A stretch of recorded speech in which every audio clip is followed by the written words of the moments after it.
I know that you will. LSE is very proud of its strong links and long-term strong links with India. We have a great history of learning from and welcoming students from India. And indeed, our first non-European president of the Students' Union was an Indian, Nandal Mazumdar, in 1912. So that goes back a way. And we have academics who work with India and are Indian, and with whom we work very closely to strengthen teaching and research links. And we've got over 75 academics working on South Asia, or South Asia specialists, across all of our departments. So from this strong, deep interest and concern to work closely with India, it is an enormous pleasure to welcome you, Mr. Rahul Gandhi.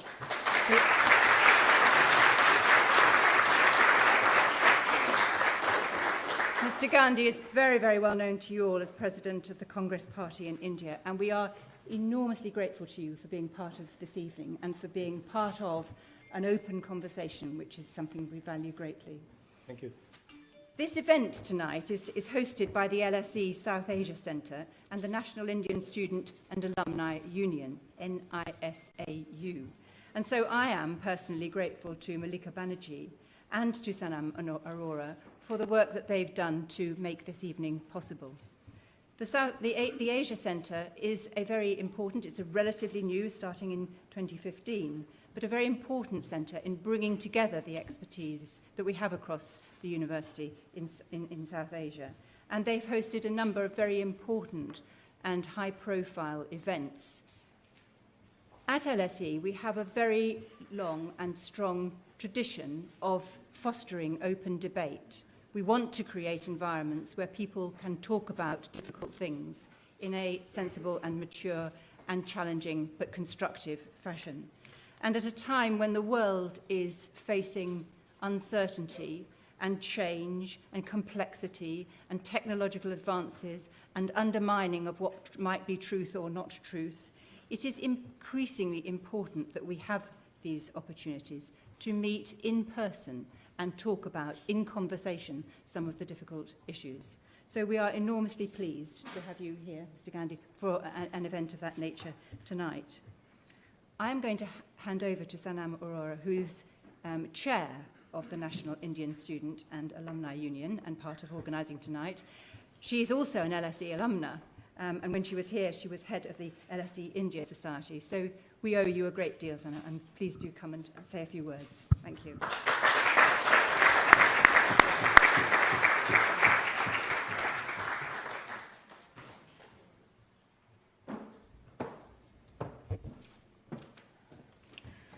Your Excellencies, ladies and gentlemen, friends, good evening. My name is Sanam Arora. I'm the chairperson, as Dame Pierce said, of the National Indian Students and Alumni Union, UK. We are the national body set up 6 years ago now, almost 6 years ago, representing students, alumni, and young professionals born and brought up in India or elsewhere in the world who are people of Indian origin in the UK. We are non-partisan and non-religious. It's a great honor to be addressing this August gathering and welcoming Mr. Rahul Gandhi, President of the Indian National Congress, to the LSE and to the UK today. Can I please have a round of applause?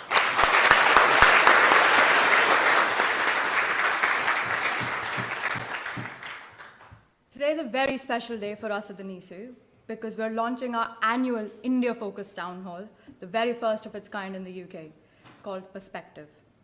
We live in interesting times where access to information has become very, very easy. But in the same vein, access to misinformation and falsifications has also become, if not equally, but perhaps even more readily available. We're very quick these days to form rather strong opinions and pass online judgments on Facebook and Twitter and LinkedIn and all that stuff. But we've stopped listening. We've stopped listening to a range of opinions and reaching a balanced, well-informed decision. We've forgotten that democracy can only survive where there is healthy debate and discussion. Governments of the day, in my own opinion, are service providers. We, the citizens, elect them on promises they make to provide us with the best development front for our nation. Yet today, we seem to have forgotten as citizens that our primary duty is to question and ask for answers and hold our elected officials to account. Instead, we're busy calling each other names whenever one tries to express an opinion.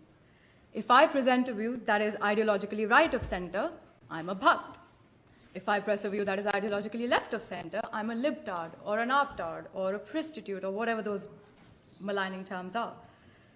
The truth is that I'm just an Indian. We are just Indian who want to engage with everyone, reach a consensus, and have a balanced view that's best for our nation.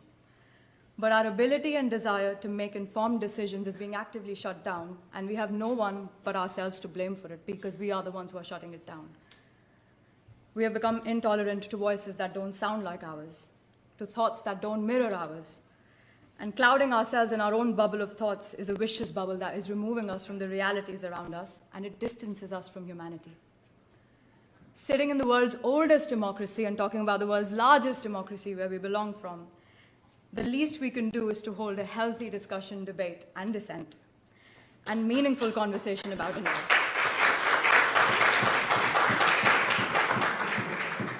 Perspective is designed to be an apolitical platform for young people in Britain to engage with India in the same way and in a meaningful and constructive fashion.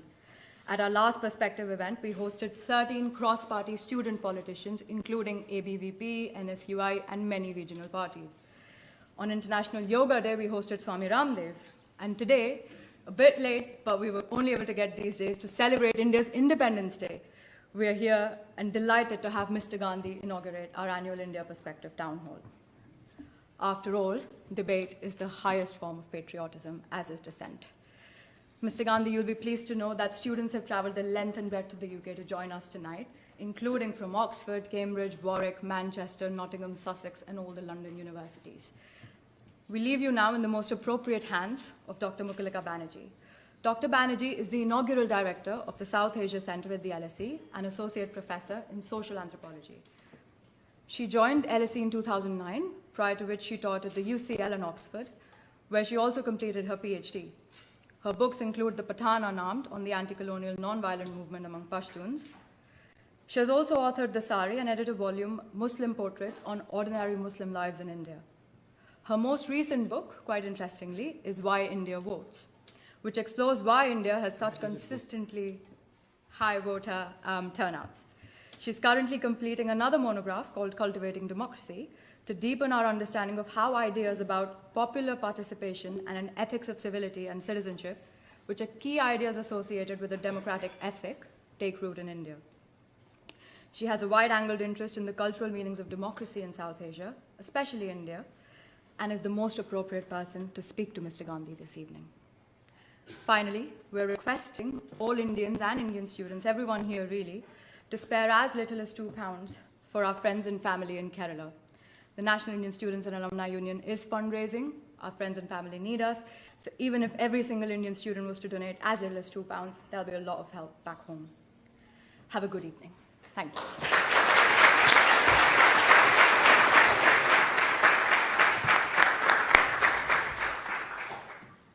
Good evening, everybody. I have a difficult task because we have a departure time, but our start time is slightly delayed. So we're going to all be very quick and precise in our questions, but only Mr. Gandhi is exempt, and your answers can be as long as you want. I should also say a welcome to everybody in this room, but also to many, many people watching the live stream of this program in India and elsewhere, of course. And it's very late in India, but I know people are watching, so welcome to everybody. हम हिंदी में नहीं बोलेंगे, लेकिन अंग्रेज़ी में अगर अनुवाद हो सकते हैं, कोई ट्विटर पे सवाल है तो आप ज़रूर कीजिएगा. So, Mr. Rahul Gandhi. Can I just say 2 words? Yeah, sure, of course. So I want to start by apologizing. We got a little late, so sorry for that. It's an honor for me to come here. It's a pleasure for me to have a chat, have a conversation with you. And I agree with you that the conversation back home and on the rest of the planet is very acrimonious. And I've been saying that it's okay to challenge someone, it's okay to take someone on, it's okay to disagree with someone, but hating them is a choice that we make. And it's not necessary to hate people. And I think the main thing that as youngsters, you must look at and you must work on is that you're going to meet many people in your life who disagree with you.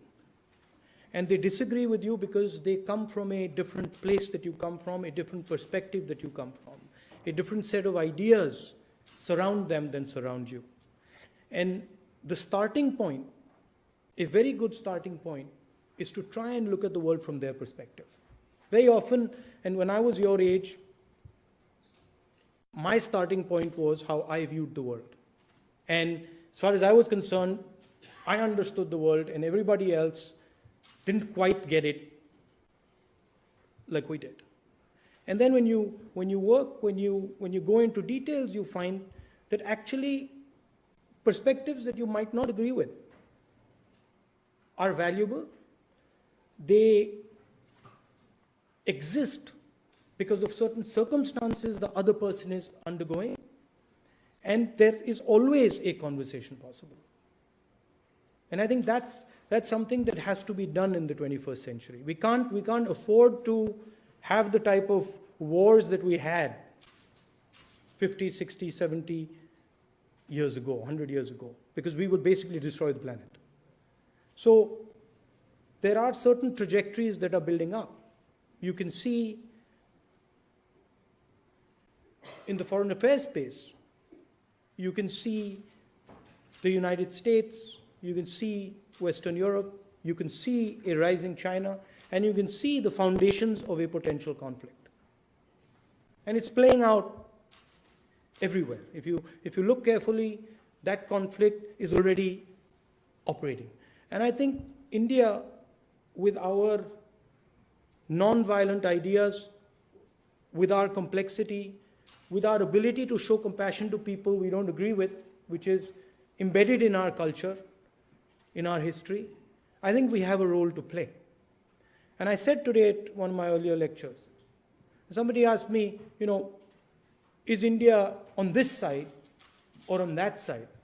And I said, no, India's much too big, much too intelligent, much too refined to be either on this side or on that side. India has a vision of its own for the world. And we are going to certainly work with others. But we also have a perspective which is important. So I'd like to end there, and I'm happy to listen to your comments and your questions. So thank you, Mr. Gandhi. I think what we are going to do is I'll put out a few questions to start with to get us growing, and then we'll open it up to Q&A.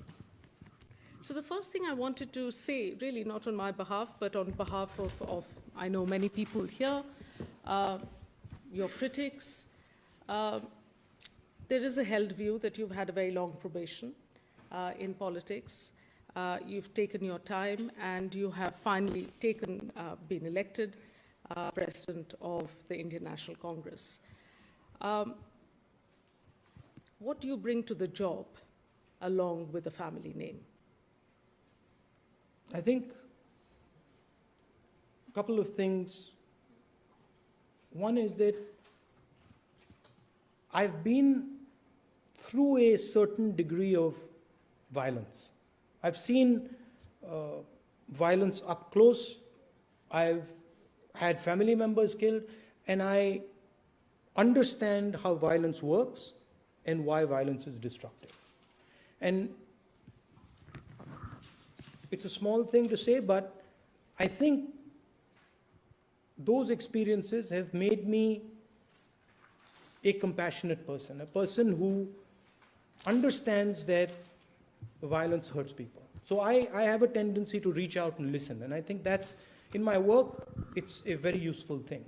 It helps one build coalitions, it helps one listen, it helps one actually move things forward. So that's one thing I certainly think.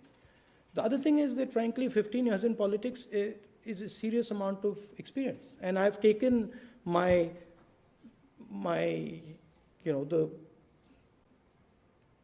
share of shots to the chin. I've taken that, and I've understood how to deal with it. I've borne the brunt of massive attacks, and I think I've learned a lot from them. The final thing is, I love my country.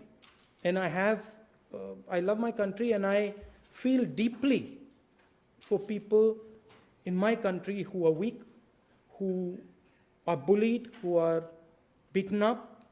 I feel deeply, for example, for people from the lower castes, tribal communities, farmers, women who are in a difficult situation, and I really want to help them. And I think that there is a genuineness that I feel. So let's take three areas: social justice, which you've already begun to talk about, secularism, and economic policy. What is your vision for these? What are your policy recommendations? What is your vision for India on these three things? I mean, first of all, we like to divide these things as if they come in nice buckets, economics, sociology, politics. It doesn't work like that. I like to view it much more in terms of the processes that are taking place. And what I see is a transformation of 1.3 billion people. A transformation that started over 100 years ago, a modernizing impulse in India, an impulse to reach out to the world, an impulse to leave the Indian village, to break the shackles of caste. And so I view my job as working with that impulse and helping that impulse expand further and reach out further. I'm also the type of person who understands that my view or what I think is not what should drive the future of 1.3 billion people. My view is my view, and yes, I have certain opinions, but really what is interesting to me is what is the view of the Indian farmer. He understands agriculture much better than I do. Who am I to tell him that this is my vision for you? My job is to go to him and say, what do you need? How can we help you? What is your vision for agriculture? How would you like to help empower your country? How would you like to ensure that the food you're growing, the rice you're growing or the wheat you're growing reaches, these young kids? And the surprising thing to me is, which is something that I find people underestimate. You can go to people and you might think, they're not educated, they don't have a good experience, they don't understand the world. You're wrong. I have met many, many policy experts on agriculture. And I can tell you, your average farmer sitting in an Indian farm will take on that person and teach him about agriculture. So to me, it's much more about reaching out to students. That's why I have a conversation with you. Sometimes you get into a situation where you ask us some difficult questions. Okay, big deal, no problem. No, it happens. It happens, no problem. We'll deal with it. And I like to reach out to communities and ask them, what do you want to do? And how can we organize everybody, right? How can we negotiate something between the farmers and the workers who work on their farms and the people who sell the products? What does that compromise look like? So that's how I think about it. If you were to ask me what is my vision, personal vision on economics, for example, I would say the central problem we are faced with, and frankly, the United States is faced with it, Western Europe is faced with it, we are unable to produce the number of jobs we need. We have released hundreds of millions of youngsters from our villages, and they have come to the cities and they're saying to us, guys, we need jobs. And the Indian state is saying to them, sorry, we're not going to give you jobs. We actually can't give you jobs, so we're going to have a conversation about irrelevant stuff. We're going to have a conversation about, how we can divide the nation, or we're going to have a conversation about, what this cricketer looks like, or we're going to have a conversation about what this actress says. The thing to understand is, youngsters, there's a crisis in India. There's a full-blown crisis in India, and it's called the job crisis. And the Indian state and the Indian government is not accepting it. It is simply saying it doesn't exist. And I'll give you a little bit of an idea.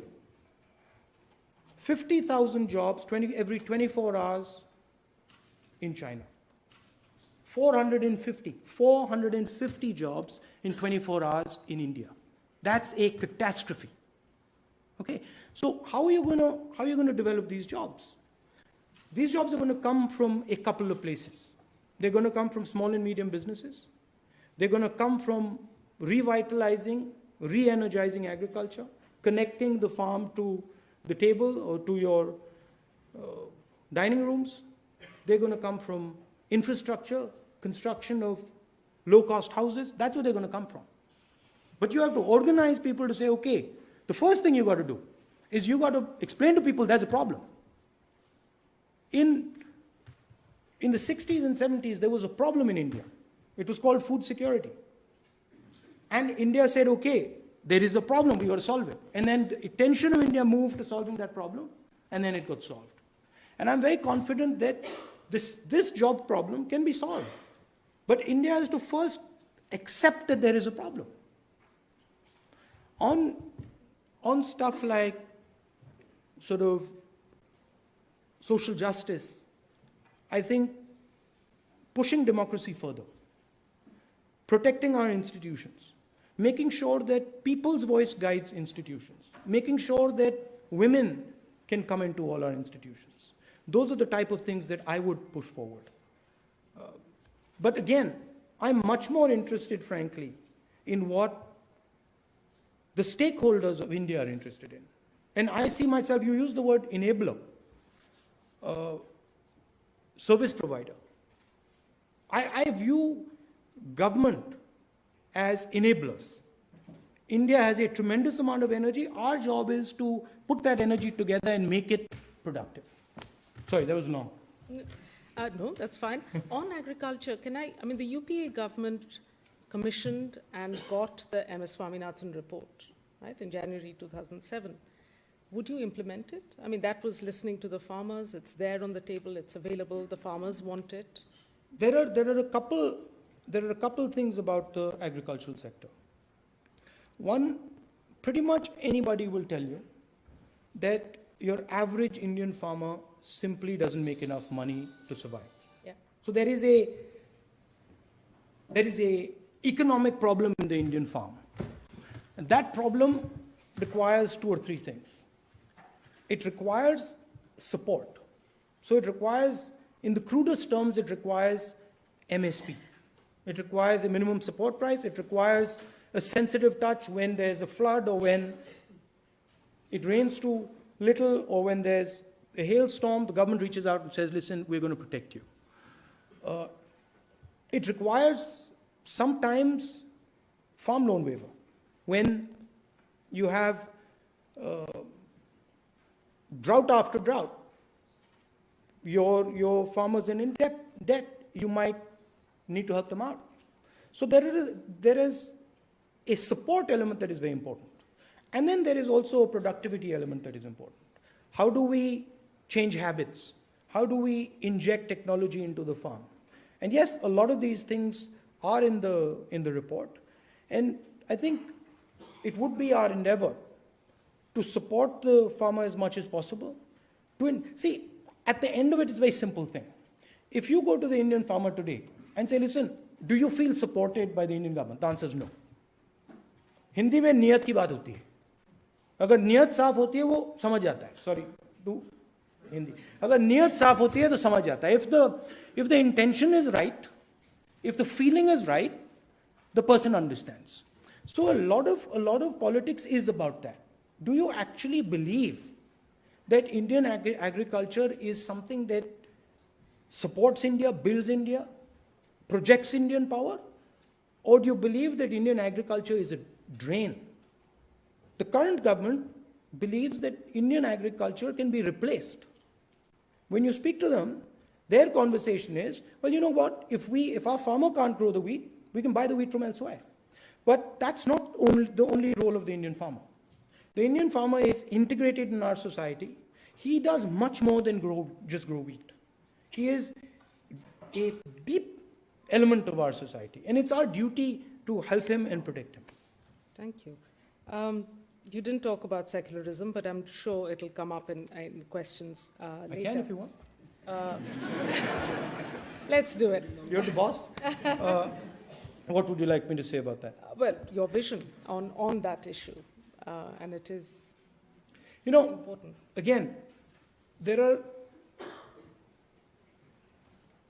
two big transitions of massive scale taking place on this planet. There's the movement of Chinese people from their villages into their urban areas, and the transformation of the Chinese system, and then there's the transformation of the Indian system. And it's been done in two completely different ways. So they've organized it, they've got a central control, they have the Communist Party, we have a less organized, more chaotic, more organic structure. But the important thing to understand from the Indian perspective is that whatever we've achieved so far has been achieved on the back of all of India's people. It hasn't been done by a few people. The whole of India is sacrificed to get us where we have arrived. And so to me, it goes without saying that if the whole of India is sacrificed to bring us where we are, the whole of India has to benefit from what we have become. And you cannot now say that, sorry, we are not going to give benefits from this great transformation to tribals. We are going to exclude minorities. We're going to exclude Dalits. We're going to exclude farmers. And oh, by the way, we'll also exclude women. You can't do that. So, India is 1.3 billion different perspectives. Every Indian person has a particular view, and I respect every single one of them. So, the term secularism encompasses only the religious aspect. I say that there shouldn't be a single Indian person, regardless of religion, caste, community, state, gender, anything, anything, who should not feel that my voice is not heard in this country, and who should not feel that, you know what, we've come so far. And everybody agrees. President Obama says that, you know, the real challenge to the United States is coming from India and China. So we have been successful. So I don't feel anybody in India should say, I am not getting a part of what I have built. Okay, thank you. That gives us some clarity of your personal vision, where you stand on these issues. Let's talk about the Congress Party. Right? So if we were to do a SWOT analysis, yeah? Strength, weaknesses, opportunities, threats, to translate this vision on the ground, communicate it, deal with the opposition as it stands, which is a very well-oiled, hard-working machinery in India. How does the Congress, what is your assessment as president of your political party on these four? Would you say, are you talking in the short term, or are you talking on a grander, longer term perspective? Well, I know most of this audience is thinking about the next 8 months in particular. Next election is going to be pretty straightforward. Next election is going to be a BJP on one side and the entire opposition on the other side. That is what the next election is going to be. And the reason for that is that almost everybody in the opposition, and also members of the BJP alliance, feel that the encroachment that is taking place on Indian institutions, the systematic attack that is taking place on Indian institutions. You saw four justices of the Supreme Court come out and say we're not allowed to do our work. You saw recently a journalist who was sacked because he did a program about farmers in Chhattisgarh. So there is a feeling in the opposition that for the first time, a organization is challenging the very conception of India. And this has not happened in the last 70 years before. And so there is this mood that we need to defend the Indian institutions. We need to defend the idea of one man, one vote. We need to defend the sort of inclusive idea of India. And so you're going to have a clear-cut election where pretty much everybody is going to be on this side, and the RSS, BJP is going to be on the other side. And once that math starts to come into play, and you can look at the UP and Bihar alliances as the sort of central focus areas, it becomes very difficult for the BJP to win an election. Now, if you want me to tell you about the Congress, I can. Organization. Yeah. The Congress is an idea that is actually very old. It is not a new idea in India. Similar to the RSS, which is also a very old idea in India. And these ideas, if you read Indian philosophy, if you read our history, these ideas have been in combat for thousands of years. There are different visions on how to organize society.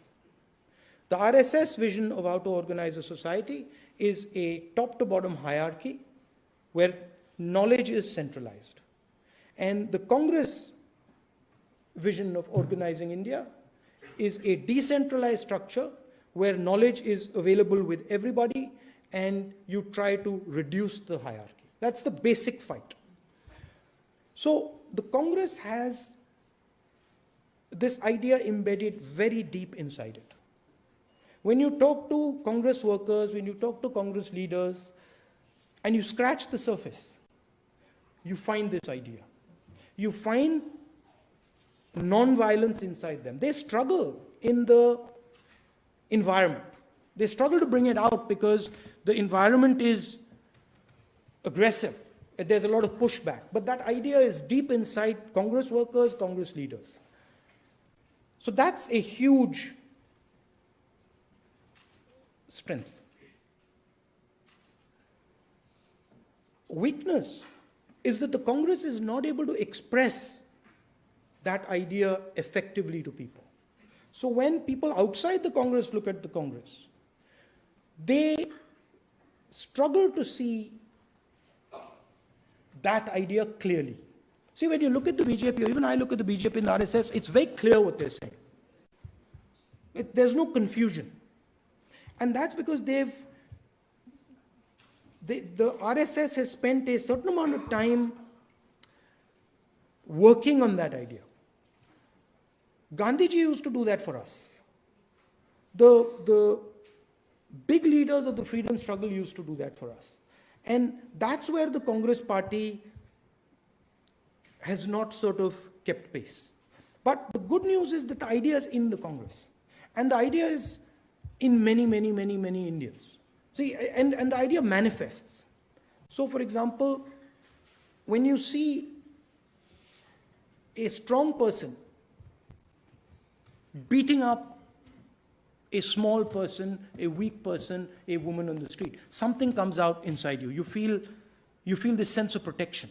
You feel, I want to do something about this. That's the Congress. That is the idea of the Congress. And you will feel it in you. So the weakness of the organization is that it is not able to reach out to you and say, actually, that idea that you're feeling, that's us. And the second thing is that the Congress has, over time, closed itself. And the Congress needs to start opening itself. It needs to start saying, okay, you guys need to come in. You guys need to help us run this system. You guys need to work with us. So the Congress needs to expand out, and the Congress needs to be precise about what it actually stands for. So that's strengths, weaknesses. Great. And opportunities. Opportunity to me is bringing in millions and millions of Indian youngsters who deeply buy the Congress idea and delivering them an organization that really can work with them, can empower them to transform India. Threat in the Congress? Arrogance. How are you going to bring these millions of young? Are you going to have membership drives? Is 8 months enough, or is this a longer term? You know, is this something that has to be done patiently and quietly? You see, these are transitions, and there is a past. There are senior leaders with experience, with understanding, and then there are a lot of youngsters who are developing. You can't break the past because there's a lot of value in some of the senior people. So you have to, in a sense, the present has to be a merger of the future and the past.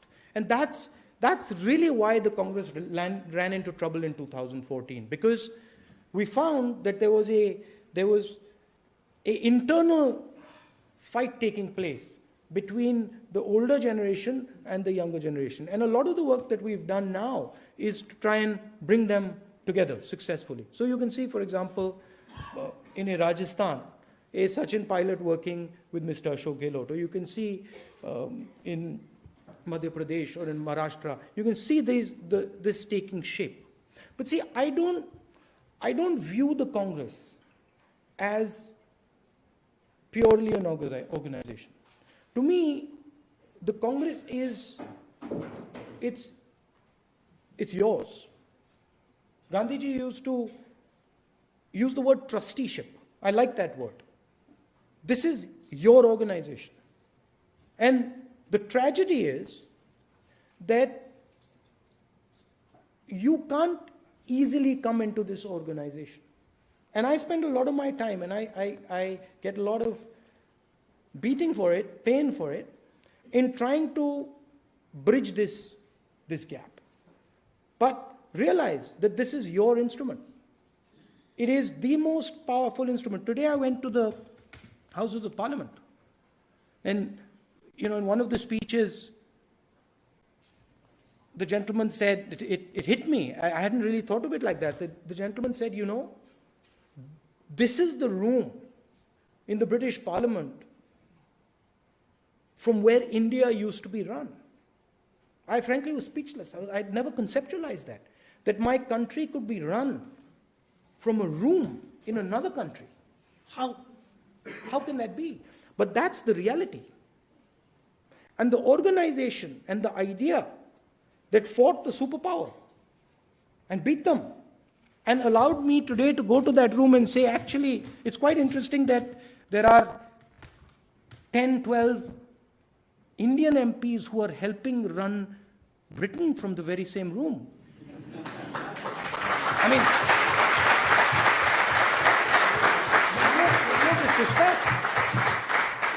with no disrespect, this is a magical thing. Right? And by the way, I didn't say, there was no acrimony. I fully accepted that there is a relationship between the British and us. I fully accepted that I'm speaking to youngsters here today who are studying in the LSE, and I'm speaking to them in English. This is not our language. This is the language of the British. So when you draw boundaries and you say this is us and that's them, it doesn't work. It's convenient when you want to beat up somebody or when you want something, but it doesn't work. And that's how I want you to think. I want you to realize that this institution took on a superpower and defeated it. And this is your institution, and my job is frankly to hand this thing to you, to open the space for you so that you can use this instrument to transform our great country. On a completely different note, can I ask you what you had for dinner at Subway last night? This is... No, I didn't. That was Milind. We were... People are very worried that you had a Subway sandwich. No. I didn't actually. I had a nightmare flight last night. I mean, you have no idea what I mean, but we went through. I think the flight, we had these talks, and then the flight was, 10:30, Milind? It was 10:30. They told us 10:45, 11, 11:30, 12, 12:30, 1, 1:32, 2:33, 3:30. It just went on and on and on. We arrived at the hotel room at, 5 o'clock this morning, and then we were off again at 9 o'clock. So we had a bad time, and we didn't eat much last night. Good. That lays to rest a lot of concerns that have been expressed. Can I ask you a very serious question now about 1984? We've heard Prime Minister Manmohan Singh's statement. We know this. Can I take this opportunity, Rahul Gandhi, to ask you how you feel about the riots, the anti-Sikh riots? I think when Mr. Manmohan Singh spoke, he spoke for all of us. And as I said earlier, I'm a victim of violence, and I understand what it feels like. So I am against any sort of violence against anybody, even anybody on this planet. I am against violence. Even I get disturbed when I see anybody being hurt. So I condemn that 100%, and I am 100% for punishment of people who are involved in any violence against anybody. And that's crystal clear. There's no, that's what it is.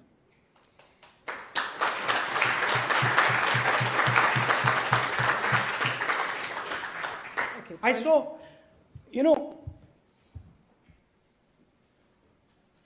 people who haven't had violence done to them think that violence is what you see in movies.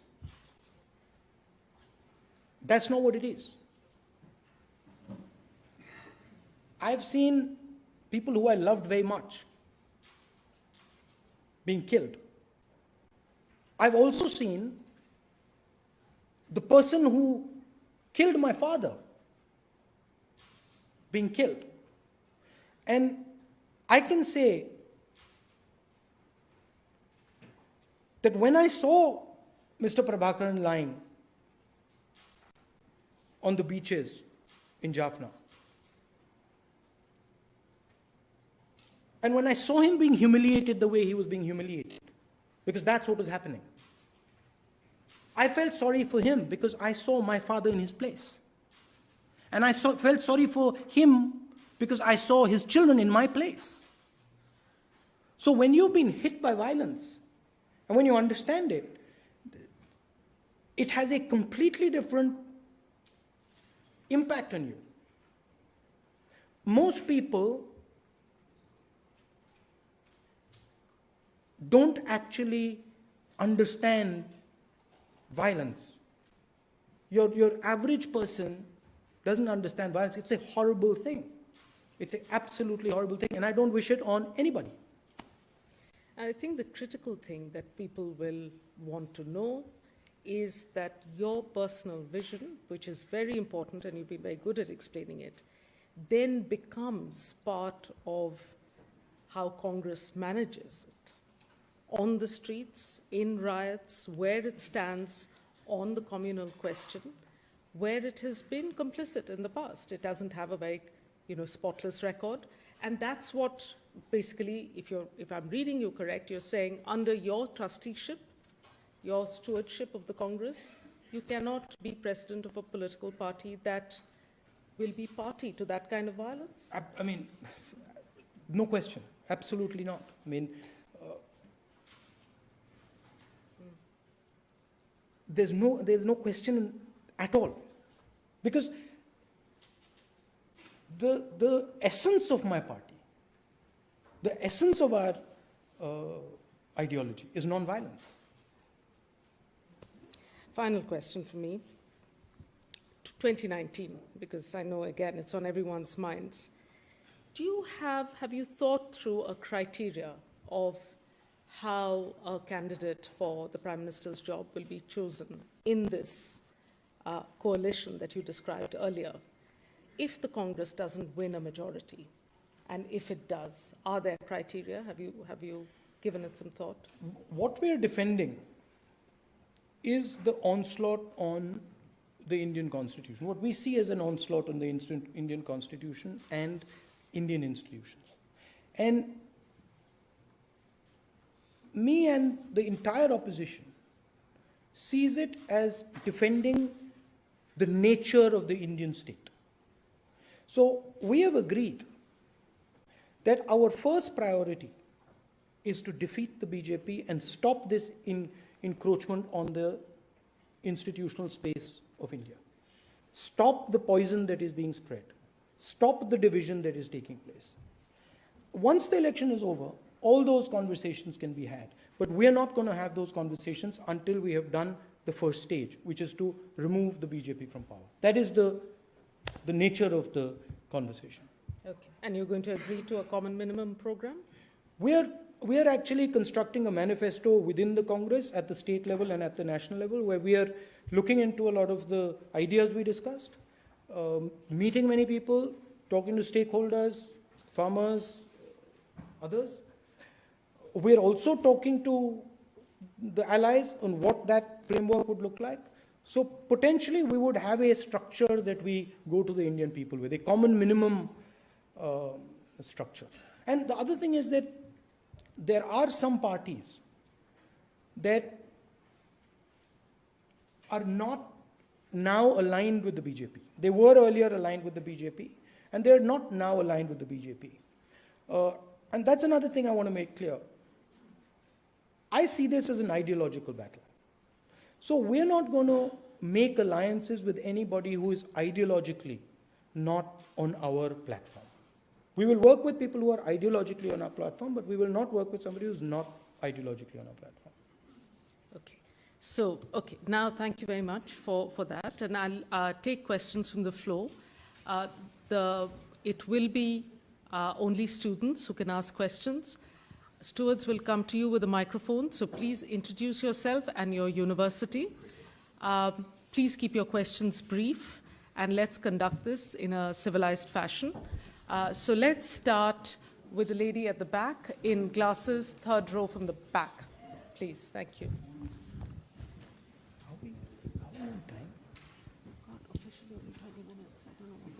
Hi, Yeah, let's. my name is Lavina Joshi and I study at University of Warwick. My question is, why agricultural sector? Why so much of focus on agricultural sector when India has so many skilled resources to focus upon? Why not bring technology? Why not bring industries at this moment? Great, thank you. Thank you. So, let me quickly answer. Okay. You're not saying that you're going to exclude industry or exclude technology. You're saying that one has to take into consideration the entire Indian structure and move the system forward. So it's not an either or. You can do all three things. That's the first point. Second point is, when you actually look at it in depth, you can't make these type of segregations. Agriculture is deeply linked to many other things in the country. And weak agriculture has an impact on things way beyond the farm. It has an impact on the price of the food you eat. It has an impact on the diseases you get. So the vision that, we can separate these things and say, okay, this is technology, this is industry, this is agriculture, that's not precise. Second thing is, small example, the fastest growth in India, and some economists came to me shocked. The fastest growth in India came in the rural areas. In the UPA period, when you're growing at 9%, the growth was in the rural areas. And the growth was in the rural areas because Manrega, which is the guaranteed employment scheme, and the farmer loan waiver fired off the economy in the rural areas. And when the economy in the rural areas fired off, whole sets of people started selling stuff to them and started to make money. So it fired off the entire economy. So you have to view it in a connected way. It's like me telling you, why do you do liberal arts? What's the point of studying philosophy? What's the point of studying biology? The whole thing comes together. When you add all the things together, the value is much more. And that's why we focus on all areas. We focus especially on agriculture because it is struggling and it's weak.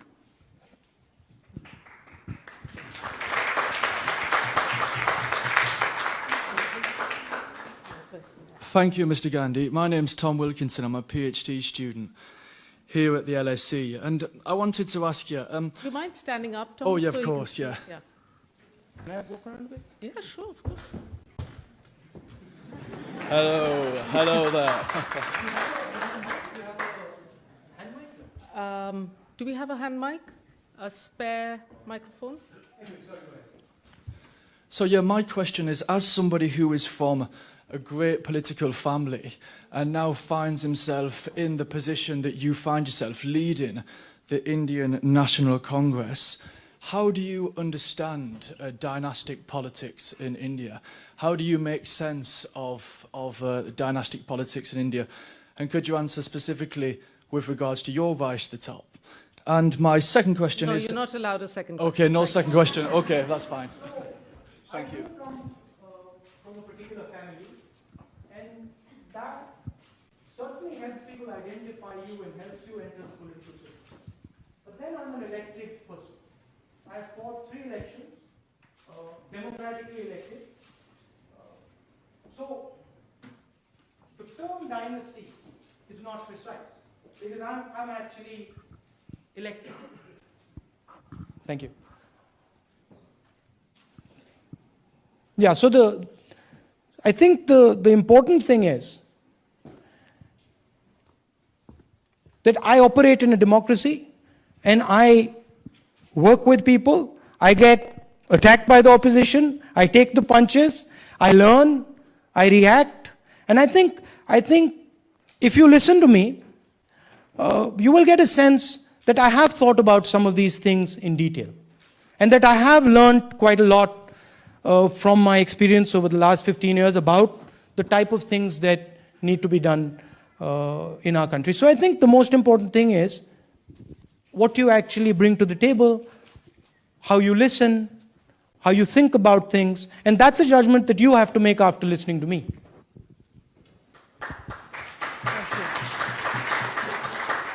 There's a question here. Good evening, Rahul ji. My name is Momin Sethi and I do politics and economics at the LSE. Across India, we see... Do you study politics or do you do politics? Well, I do a bit of politics as well, let's just say that. Across India, we see growing intolerance, okay? We see actresses getting threatened to have their nose chopped off. We see 4 million people from the minority becoming stateless overnight, okay? My question to you is, do you think all those years ago, Mr. Muhammad Ali Jinnah was correct to stress a nation for the minority to get away from the tyranny of the majority? I don't think so. I think, in fact, India has proved exactly the opposite.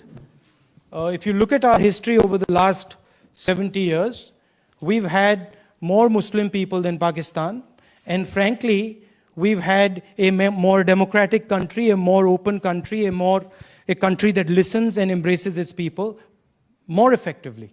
So I don't agree with that. However, I also say that I can understand why Pakistan is struggling. And I can understand some of the issues that they're dealing with. But the negotiation that India has been able to carry out between its people has been much more effective than the one Pakistan has been able to do. So that's something we're very proud of. However, over the last 4 years, an attack is taking place on Indian institutions. But there is a massive fight back against that attack. And I'm telling you in this room that the idea of India, the original idea of India, is going to win 100%, without a doubt.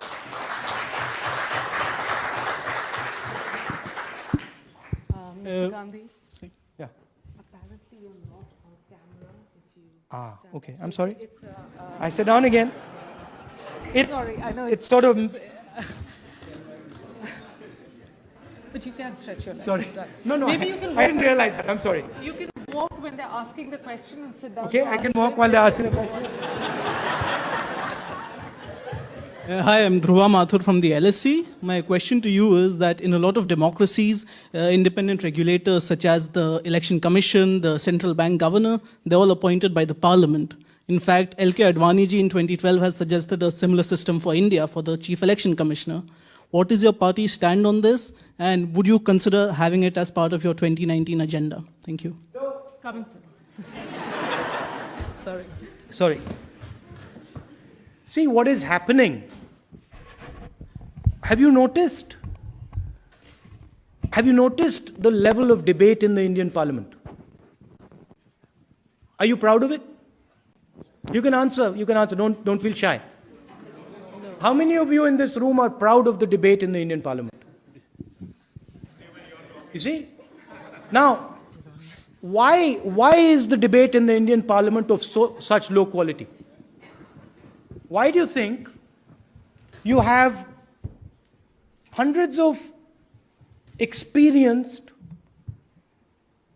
politicians, very capable people, and then you look at the Parliament and the level of debate, the level of conversation isn't what you expect. There's a lot of shouting. And then notice another thing. If you looked at the same Parliament in the 50s, and you read the quality of the debate in the 50s and the 60s, you look and you say, my God, what's going on? What has happened? So why this puzzle? What do you think? Anybody? In 50s and 60s, there was no opposition, effectively, actually. No. That's... No. The real reason is that today, members of Parliament do not have power. They do not have power to make laws. Today, laws are made by the Prime Minister's office, by the ministers, and by a set of bureaucrats. So it means that our constitution is very poor. No, it means that we need to make our members of Parliament actually powerful. We need to actually turn around. We need to actually turn around and say, the fact that you're sitting in this house means that you will have lawmaking power. The moment you give them lawmaking power, you will see the quality of the debate will climb immediately. I'll give you an interesting anecdote. One day, I was talking to one of the members of Parliament from Rajasthan, and he said, I made a huge mistake. So I said, why? What happened? He said, many years ago, in the late 60s, I was a district magistrate, I was a bureaucrat. And every day, a member of Parliament or a MLA would come to my room, and when they'd come, I'd stand up. Because the member of Parliament had power. So he said, I thought, I'll resign my job as a bureaucrat, and I'll become a member of Parliament. So he says, he resigned his job as a bureaucrat, became a member of Parliament. And he says, to my horror, when I became a member of Parliament, and I went to the bureaucrat, to the DM's office, the guy refuses to get up now. So, if I take this room, and I say to you that what you say is going to be translated into policy, for example, you will have a solid debate on it. If I say to you, listen, have whatever debate you want, you're not going to be the people who are going to translate it into policy. The bureaucrats sitting in that room and the Prime Minister's office and the Chief Minister's offices are going to decide that. You'll after some time say, what's the point here? And that's actually what has happened to the Indian Parliament. I spend a huge amount of time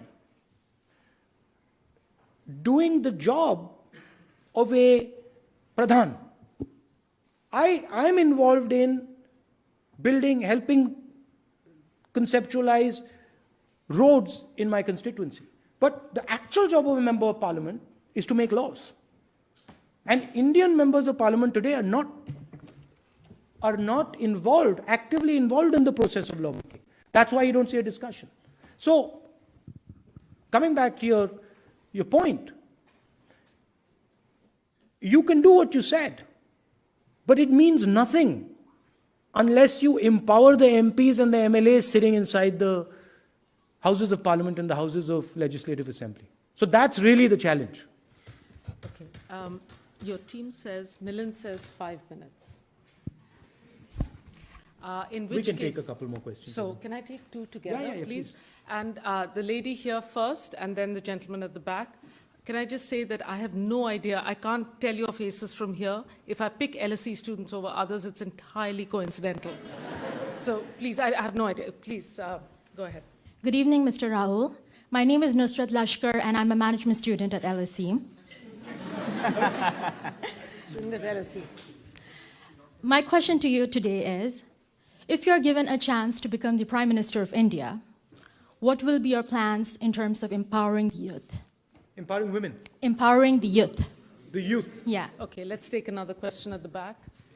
Good evening, Mr. Gandhi. My name is Sairam Natarajan, and in the spirit of full transparency, I'm not a student, but I am from No, the you- South. I'm sorry. I'm from the South, sorry. Very quick question. What is your take on transparency in political funding? And if you believe that there should be something about that, what My would you take do is if very you come to simple on power? that. The more transparency, the better. Okay. Thank Do you you. oppose Thank you. electoral bonds? I mean, the way they're designed currently, They're completely opaque. yeah. So, Yeah. so electoral bonds today are basically designed to Hide sources, yeah. and attack opposition. While we are at it, Sorry, do you want me to just the lady here, empowering the youth. empowering youngsters? The instrument to empower youngsters is the political system. And there's simply not enough talented, capable youngsters in the political system. And I think that's where a lot of work needs to be done, and that's where I spend a lot of my energy working. And if you're interested in working in that area, we would happily recruit you and get you to do some work. I think, Milind, we are going to have a lot of very, very disappointed students, so please maybe have another 5 minutes. Yeah, Yeah, we'll okay, do, we'll thank you. do. Can we do that, please? Okay, so let me see. Let's take just next to you on the left. Hi, my name is Rohan Sankla. I'm a student at LSE as well. There's definitely a bias going on here. I don't recognize these guys. Okay, and then I must say, no, I can still ask my question.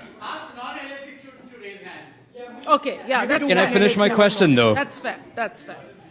Let's not stop Rohan mid-sentence. Yeah, go ahead. Quickly, though. Yeah, my question is related to the first question Dr. Banerjee asked, which is to do with your own personal experiences. And it also connects to you saying that you want to be an interpreter and an enabler. I want to ask, in your journey when you've been listening and translating the visions of common Indian citizens, farmers, as you've said so many times, have you ever been wrong in your judgment? We are often wrong. I mean, you learn. You don't learn by being right. You learn by being wrong. Because if you're right, you just keep doing it. So I think absolutely I've been wrong many, many times. Can you give an example? You're a student. We need to learn. Example what? I mean, in what area? Just in policy or? When you've read a vision. I'll give you an example. I used to think that simply improving the economic position of a person, simply transforming India economically, will result in a reduction of caste thinking. I don't hold that view anymore. It won't. And I can give you multiple examples. See, whenever you look at something in depth and you actually study it, you will find that your viewpoint has you're making certain mistakes. And so it's a process of saying, okay, does that work?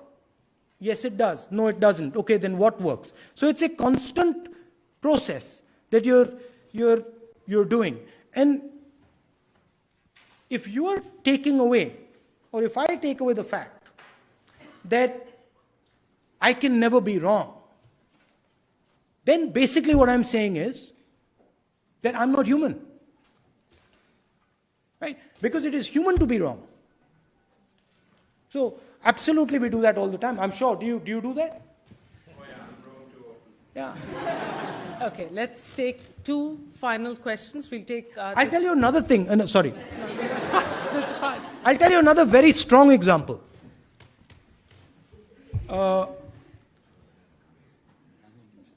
That taught me about violence.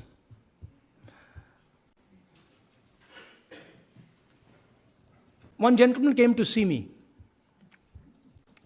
and he sat down. He sat down in my room, and we started to talk. And then after some time, he said to me, Mr. Gandhi, I can't believe I'm sitting here. So I said, why? He said, because he was a MLA from Punjab. He says, because 25 years ago,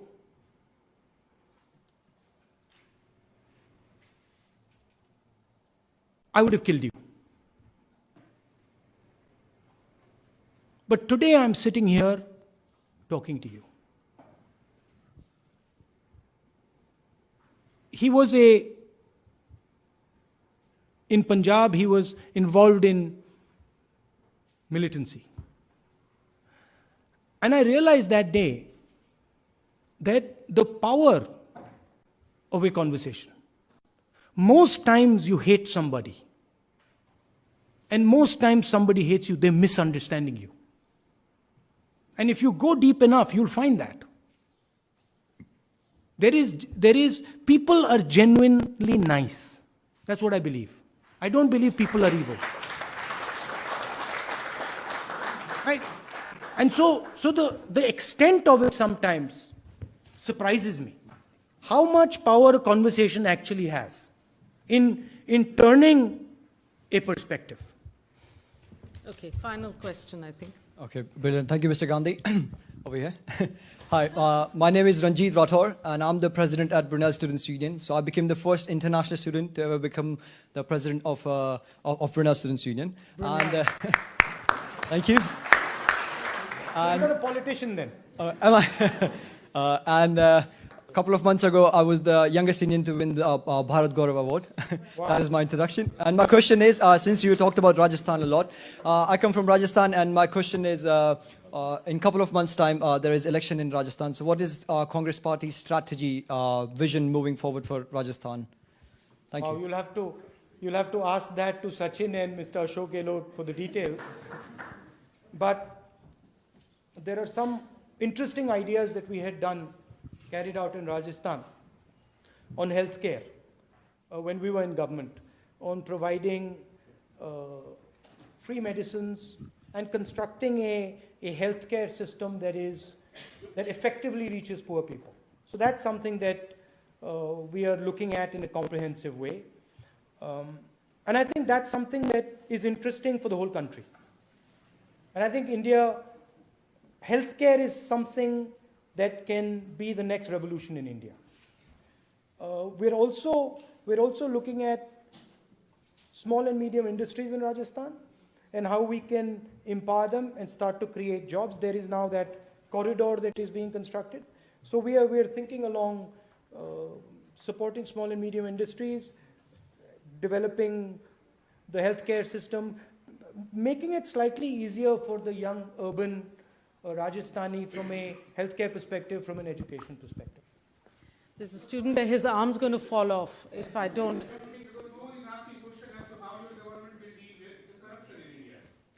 So, okay, thank you.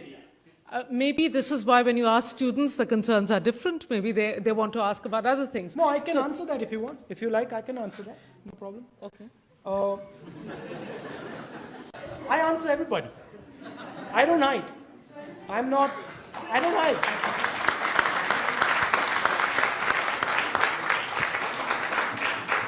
I'm not scared. No, tomorrow, you get a chance tomorrow, not the today. single biggest instrument against corruption is the right to information. The right to information is like a arrow that goes right into the heart of the Indian bureaucratic machine, bureaucratic political machine. And that's something that we developed. And unfortunately, that's something that has been weakened and destroyed. It's interesting that it took 3 years for the Lokpal to be put in place. That's also an institution that we conceptualized and we put in place. The third really powerful thing you can do to fight corruption is decentralization. And the idea of Panchayati Raj, the idea of bringing governance closer to people, that's a very powerful thing. Finally, the real question for me, and I'd like to stand up while I'm talking about it, but I don't have the mic. But the real question to me that is in my mind is the question of Rafael. And that's a really interesting question because HAL has been building aircraft for 70 years. HAL has built the MiG, 21, 23, 27, 29, the Sukhoi, the Jaguar, the Hawk, whole set of planes. HAL has no debt. HAL has by far the best experience in building aircraft in India for 70 years. Our government signed a contract with Dassault and gave the contract to HAL. The price we were paying was approximately 520 crores a plane. Then something happened. Prime Minister Modi went to France, changed the contract from 126 planes to 36 planes, changed the pricing structure from 520 crores to 1600 crores, and magically, Mr. Anil Ambani was given the contract. Mr. Anil Ambani is 45,000 crores in debt. Mr. Anil Ambani has never made a plane in his life. And the company that got the contract, the biggest defense contract, one of the biggest defense contracts in the world, was formed, wait for this one, 1 week before the contract was signed. Now, to me, this is absolutely amazing. And the absolutely amazing thing about this is that the media in India just won't pick it up. They will not pick it up. So that's an interesting question about corruption. Okay. I think we're running into it. Okay, we'll take the students. You're not an LSE student, are you? Oh, good. Then I'll let you ask.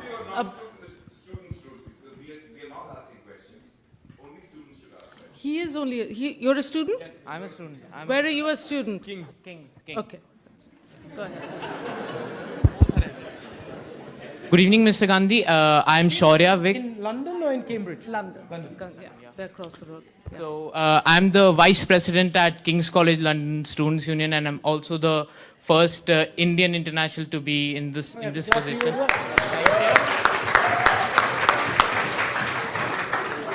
So my question to you was, we know that Congress doesn't agree to a lot of policies and initiatives of BJP, but are there any initiatives, policies or ideologies to which the Congress agrees to that belong to the BJP? I sent a message to the Prime Minister saying that the day he wants to sign the Women's Reservation Bill into law, every single Congress member of Parliament will support it without condition.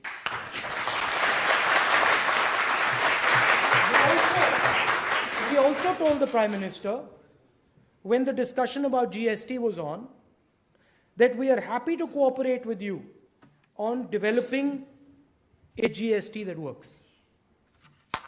And the response we got, frankly, was, we're not